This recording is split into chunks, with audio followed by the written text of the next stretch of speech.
नमस्कार श्रोताओं, sports can में आपका स्वागत है। आज मैं हूं आपके साथ प्रियंका अरोड़ा और तमाम खेल खबरों पर विस्तार से चर्चा के लिए हमारे साथ स्टूडियो में हैं वरिष्ठ खेल विशेषज्ञ उत्तरा गणेशन।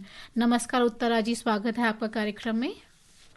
धन्यवाद प्रियंका। और चर्चा करें उससे पहले अब तक की लेटेस्ट हेडलाइंस जान लेते हैं। कबड्डी विश्व कप में भारतीय महिला टीम ने अपने पहले मैच में वेल्स को 89-18 से हराया। पुरुष टीम का मैच आज रात स्कॉटलैंड से। लॉस एंजलिस में 2028 में होने वाले ओलंपिक खेलों में मुक्केबाजी को शामिल करने का रास्ता साफ। प्रधानमंत्री नरेंद्र मोदी ने इटली में विशेष ओलंपिक विश्व शीतकालीन खेलों में भाग लेने वाले भारतीय दल से मुलाकात की। और स्विस ओपन बैडमिंटन टूर्नामेंट आज से शुरू, लक्ष्य सेन ने टूर्नामेंट से नाम वापस लिया।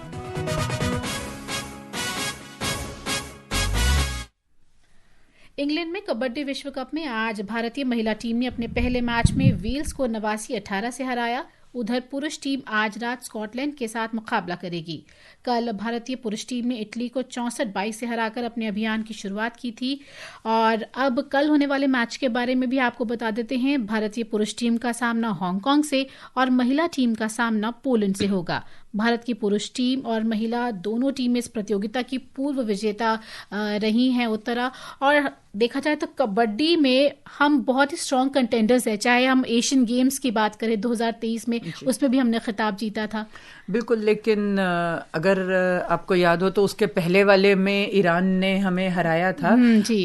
तो ऐसा नहीं है कि बहुत आसान होगा। और ये वर्ल्ड कप है और जिस तरह से चीजें बदल रही हैं, सिर्फ ईरान नहीं, अगर आप देखें तो कोरिया में भी कबड्डी बहुत तेजी से बढ़ रहा है और इंग्लैंड में भी काफी खिलाड़ी हैं। पहले ये होता था कि भारतीय या पाकिस्तान मूल के खिलाड़ी होते थे, पर अब वहां के लोकल खिलाड़ी भी इसमें काफी हिस्सा ले रहे हैं। उनकी टीमों में जिस तरह के खिलाड़ी हैं, यूएस में है और लैटिन अमेरिका की कुछ टीमें हैं जहां पे तेजी से इसका प्रभाव बढ़ रहा है। लोग बहुत ज्यादा कबड्डी की तरफ आकर्षित हो रहे हैं। तो मुझे लगता है कि ये कहना बिल्कुल फेवरेट जरूर है, क्योंकि इतने सालों से हमारा दबदबा रहा है मेन और विमेन दोनों में।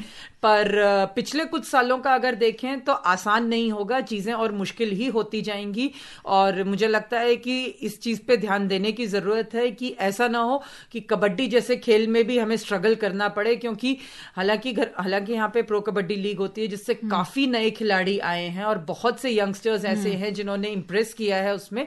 पर इंटरनेशनल लेवल पे जब तक आपके पास कोई चुनौती ना हो तब तक नहीं पता चलता कि आप कितना अच्छा खेल रहे हैं। पहले सिर्फ ईरान हुआ करता था, उससे पहले पाकिस्तान से हुआ करता था, फिर ईरान बहुत तेजी से आया है, हमें हरा भी चुका है एशियन गेम्स में। अब जैसा मैंने बाकी कंट्रीज का नाम लिया, तो मुझे लगता है कि अब थोड़ा सा सतर्क होने की जरूरत है। क्योंकि जैसा कहते हैं कि अगर आप if you don't work hard then when talent does not work hard work beats talent. तो उस चीज पे ध्यान रखने की जरूरत है कि हम पहले कितने मजबूत थे, उस चीज को भूल के आगे बढ़ने की अभी जरूरत है। और मुझे लग रहा है क्योंकि अगर आप वो देखें, अंतर देखें तो जैसे कल 64-22 से हराया तो अंतर अच्छा था, और आज महिला टीम ने 89-18 से हराया तो भी अंतर अच्छा है काफी। बिल्कुल, लेकिन हमें ओपोनेंट भी देखना पड़ेगा, चाहे वो वेल्स है, स्कॉटलैंड है, जो हल्की टीमें हैं उनको आप मार सकते हैं। जैसा कि मैंने कहा, जब सेमीफाइनल फाइनल की बात आती है तो आपके सामने आसान कोई टीम नहीं होगी। और अभी भी भारत और ईरान अगर हम कहें तो इस वक्त वर्ल्ड की बहुत मजबूत टीमें हैं। और इन दोनों और बाकी टीमों में फासला बहुत ज्यादा है, पर उस फासले को कम होते देर नहीं लगेगी। हम बाकी बहुत से खेलों में देख चुके हैं कि जब आपको पता भी नहीं चलता और 2 साल 3 साल के अंदर टीमें इतनी तेजी से ऊपर आती हैं। तो उस चीज पे ध्यान रखना बहुत जरूरी है। हम पास्ट में कैसे थे उसको अगर हम लेके चलेंगे या 89-18 के स्कोर लाइन को किसी टीम के साथ देखेंगे तो मुझे लगता है कि वो सही चीज नहीं होगी। 89-18 आपने वेल्स को मारा, वो मैच खत्म हो चुका है।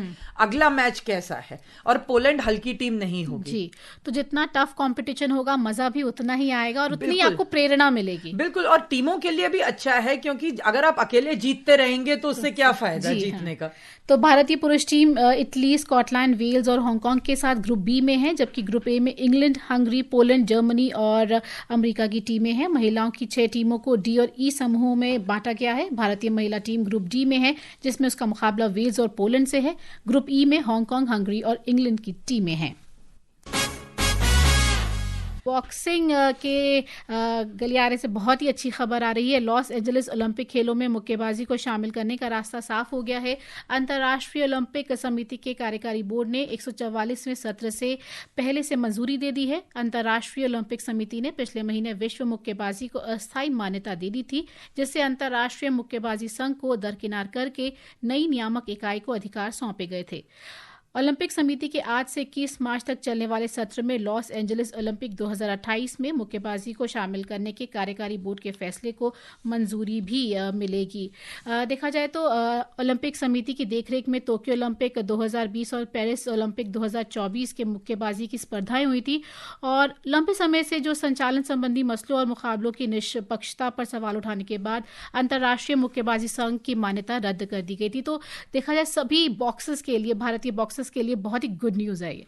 बिल्कुल, और एडमिनिस्ट्रेटिव तौर पे भी जो वर्ल्ड बॉक्सिंग एक अल्टरनेट बॉडी बनी है उसके लिए सहमति बढ़ती जा रही है, उसमें और कंट्रीज जुड़ती जा रही हैं, रिकॉग्निशन की तरफ वो आगे बढ़ रहा है। तो ये सारी चीजें आपको उम्मीद देती हैं कि माफ कीजिए कि बॉक्सिंग में सुधार की उम्मीद है और सुधार की बहुत सख्त जरूरत थी, क्योंकि बॉक्सिंग एक ऐसा स्पोर्ट है जिसमें हमेशा से स्कोरिंग सिस्टम को लेके दिक्कतें रही हैं, लोग उनको चैलेंज करते रहे हैं, ट्रांसपेरेंसी की हमेशा कमी रही है।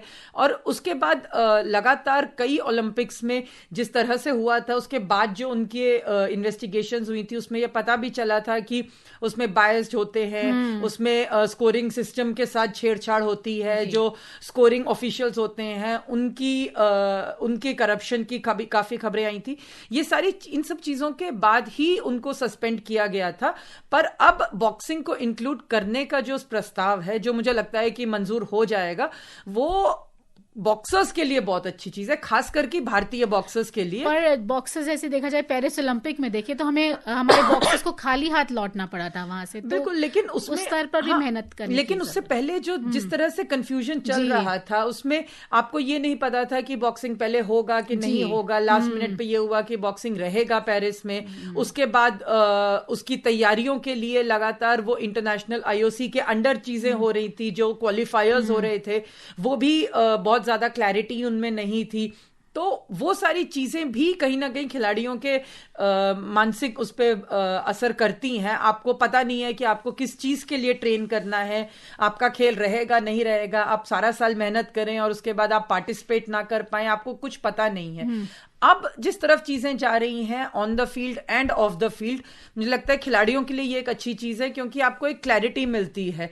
अब जब आप अगर ये क्लियर हो जाएगा तो आपके पास अगले 2 साल है, 2-2.5 साल रहेंगे ये अपने आप को प्रिपेयर करने के लिए। और जैसा मैंने कहा, वर्ल्ड बॉक्सिंग की तरफ चीजें जा रही हैं, तो एडमिनिस्ट्रेटिवली भी ट्रांसपेरेंसी आ रही है, क्लीनिंग ऑफ द हाउस जिसे कहते हैं वो हो रहा है, और भारत उसमें बहुत बड़ी भूमिका निभा रहा है, क्योंकि इंडियन बॉक्सिंग जो है वो एक तरह से लीडरशिप रोल में है इस वक्त वर्ल्ड बॉक्सिंग में। तो उससे हमारे खिलाड़ियों को जरूर बहुत फायदा होगा, क्योंकि अगर आपका कोई प्रतिनिधि आपके एडमिनिस्ट्रेशन से या आपका कोई प्रेसिडेंट वहां पे है, तो आपको चीजें पता रहती हैं, आपको वो कंफ्यूजन नहीं रहता, अनसर्टेनिटी नहीं रहती। और हमारे बॉक्सर्स के लिए ये इसलिए भी जरूरी है क्योंकि एक टाइम था जब बॉक्सिंग हमारे लिए शायद रेसलिंग के बाद सबसे बड़ा मेडल प्रोस्पेक्ट था, लेकिन पिछले कुछ सालों में वो चीजें कम हुई हैं। अब मुझे लगता है कि जिस तरह से चीजें सुधर रही हैं, तो एलए ओलंपिक्स में हमारे बॉक्सिंग में मेडल आने के चांसेस बहुत ज्यादा अच्छे हैं।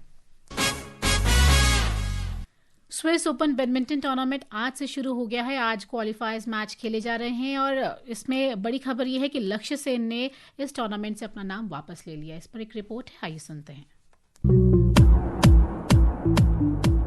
लक्ष्य सेन के नाम वापस लेने से क्वालिफायर मैच खेलने वाले के श्रीकांत को पुरुष सिंगल्स के मुख्य ड्रॉ में सीधे प्रवेश मिल गया है। मुख्य ड्रॉ के पहले मुकाबले में सेन का सामना भारत के ही एचएस प्रणॉय से होना था, पर अब प्रणॉय और के श्रीकांत आमने सामने होंगे। उधर महिला सिंगल्स में कई खिलाड़ियों के नाम वापस लेने से मुख्य ड्रॉ के पहले दौर में अब पीवी सिंधु और मालविका बंसोड़ भी आमने सामने नहीं होंगी। सिंधु का सामना अब डेनमार्क की जूली जैकोब्सेन से होगा और मालविका का सामना कनाडा की मिशेल चेल्ली से होगा। इसके अलावा कई अन्य बड़े खिलाड़ियों ने भी नाम वापस लिया है। इनमें ली जीजिया, शी यू कुई के नाम शामिल हैं। सरफिरोजी, स्पोर्ट्स कैन।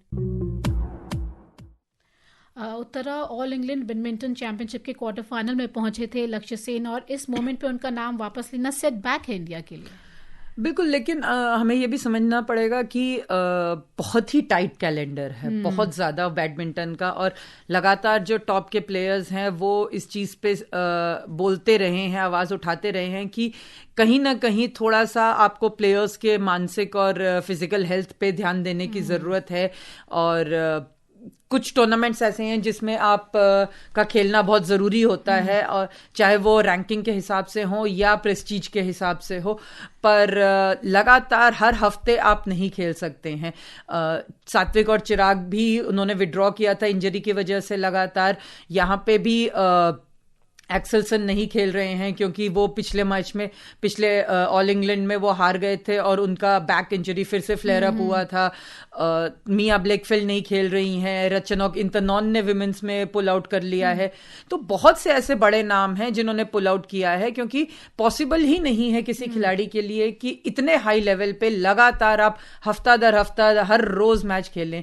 बैडमिंटन एक ऐसा स्पोर्ट है जिसमें आपको रेस्ट बिल्कुल नहीं मिलता है। अगर आप आज मैच जीतते हैं, कल आप फिर खेलेंगे, कल जीते परसों फिर खेलेंगे, पूरे हफ्ते आप मैच खेलते हैं। तो लक्ष्य सेन का विड्रॉ करना दुखद जरूर है, पर सरप्राइजिंग नहीं है, क्योंकि वो भी लगातार बहुत समय से खेल रहे हैं, उनको बिल्कुल ब्रेक नहीं मिला है। तो फिटनेस अपनी मेंटेन रखना मुझे लगता है कि किसी भी खेल में पॉसिबल नहीं है। और बैडमिंटन में जिस इंटेंसिटी पे आजकल टॉप लेवल के मैचेस होते हैं, उसमें आपको रिकवरी करना बिल्कुल आसान नहीं होता है। उम्मीद यही रख सकते हैं कि जो खिलाड़ी खेल रहे हैं, जैसे कि सिंधु हैं या मालविका हैं, या लड़कों में प्रणॉय हैं और श्रीकांत हैं, तो वो लोग जरूर आगे तक जाएंगे इस टूर्नामेंट में। बिल्कुल, क्योंकि सिंधु अगर के श्रीकांत प्रणय को देखिए पहले भी जीत चुके हैं ये खिताब। बिल्कुल, तो बहुत ही हमारे पास चांसेस हैं कि हम फिर से एक बार खिताब बिल्कुल, और ये आगे तक जाएं। और जिन्होंने विड्रॉ किया है, आने वाले टूर्नामेंट्स में हम यही उम्मीद करते हैं कि पूरी तरह से रिकवर हो के वो खेलने के लिए उतरेंगे, तो वो शायद ज्यादा बेहतर होगा उनके लिए भी और भारतीय बैडमिंटन के लिए भी। इंडियन वेल्स टेनिस टूर्नामेंट में रूस की मीरा एंड्रीवा ने महिला सिंगल्स और ब्रिटेन के जैक ड्रैपर ने पुरुष सिंगल्स का खिताब जीत लिया है। दोनों ने पहली बार महिला और पुरुष सिंगल्स का खिताब अपने नाम किया है। एक रिपोर्ट सुनते हैं।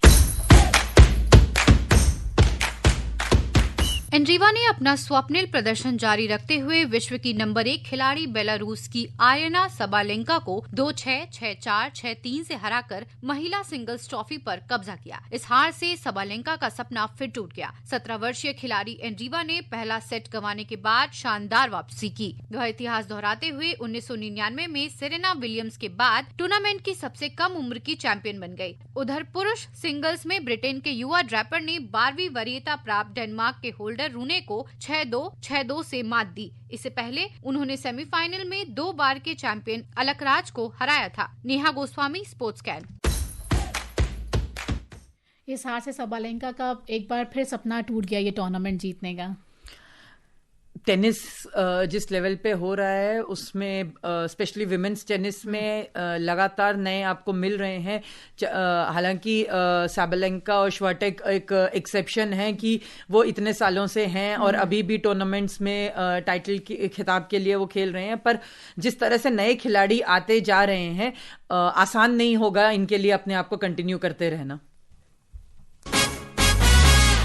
प्रधानमंत्री नरेंद्र मोदी ने आज इटली में विशेष ओलंपिक विश्व शीतकालीन खेलों में भाग लेने वाले भारतीय दल से मुलाकात की और उनके प्रदर्शन की सराहना की। एक सोशल मीडिया पोस्ट में प्रधानमंत्री ने कहा कि उन्हें भारतीय दल पर गर्व है जिसने विशेष ओलंपिक में 33 पदक जीतकर देश का नाम रोशन किया। और इसके अलावा 57वीं सीनियर राष्ट्रीय खो खो चैंपियनशिप 31 मार्च से ओडिशा में पुरी के जिला खेल परिसर में आयोजित की जाएगी।